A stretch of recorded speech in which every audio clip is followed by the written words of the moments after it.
next up, well, it wouldn't be cartoon shading without some sort of stylized effect in the shadows and such, or even in the light parts, as to give to hint at a surface texture. So the first one we need to look at are lines. How on earth do we do lines? So I am going to simply add a wave texture up the top here.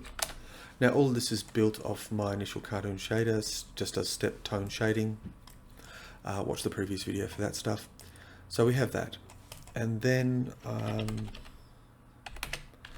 going to flip into a map range node. This will give me the ranges of colors I want. The wave texture with the Control T will get me the joy of node wranglers, coordinate mapping. Otherwise you can just add a mapping and a texture coordinate node. And that's almost it. So if we have a look at what this looks like at the moment, not particularly great, but let's switch this to stepped linear. Stepped linear. Have one step, and you can see it's a 50-50 split on black and white. If we push this all the way up to 2, we get some weird little firefly effects, which we can correct for. But yeah, and I'll do that shortly. But if we go all the way down to 0, we get this black effect as well, and I want to get rid of that. So there's a trick I've worked out, which simply involves a maths node, and we have actually used the add multiply option. So how does this work? I'll get this other stuff out of the way. Grab, dump. So the maximum that I got to with just those tiniest little fireflies was 2. So whatever I multiply, I'm going to have it by 2. So yeah, and then the add, I need to add something on. If I hit this at 0, at 0 I go for full black. At 2 I get weird little fireflies, or at least I was. Interesting. But I want to fix that end. Go here, yep, get small lines. So I need a very small number. I don't know how many zeros I've just typed in, but that's a lot. And so here, by adding that very minute number, I've pushed this so it's just the barest of shading all the way through to here, which should have nothing. Well, that's annoying. Oh, that better? Yes, it still has a number recorded. Good. So test it 0, excellent. Test it 1, no fireflies. That's good enough for me. And that's basically the line texture shader, because by controlling this value, I can control the width of the lines from 0% to 100%. It's nothing, all the way through up to complete. I can add in my texture coordinates, and I'm going to keep these separate because I like to be able to manipulate them outside the thing, and I'll show you one in just a sec. And I'd also like to be able to manipulate the distortion on it. So this little bundle, Control G, gets transformed into a group. I wish to control this value and the distortion. So let's have a look at what these actually are. So under the group thing, the first one is the vector. This is my coordinate mapping. Turn caps off.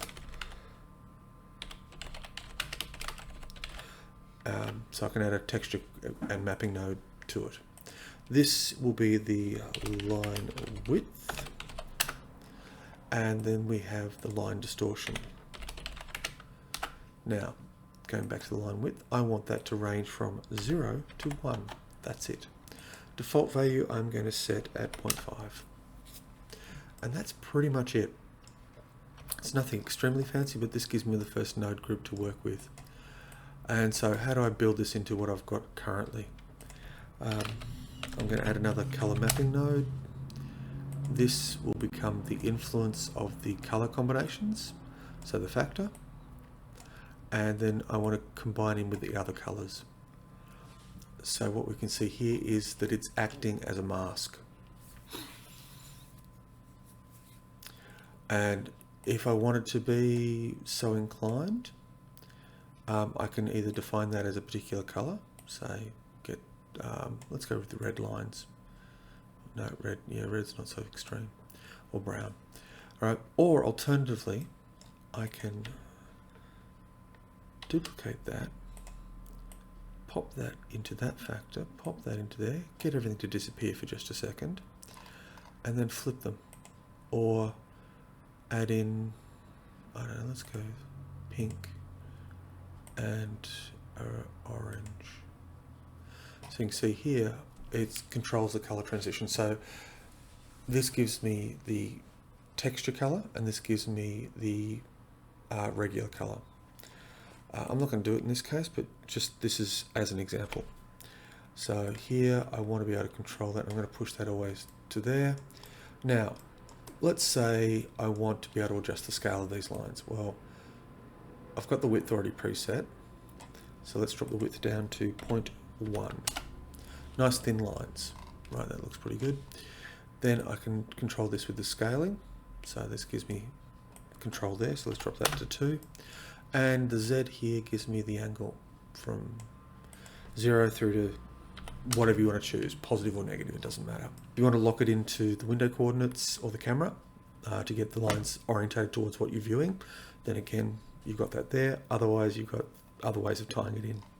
Now, let's say I want the lines to be influenced by how light it is. So from light area to dark area. So I could potentially connect this straight up.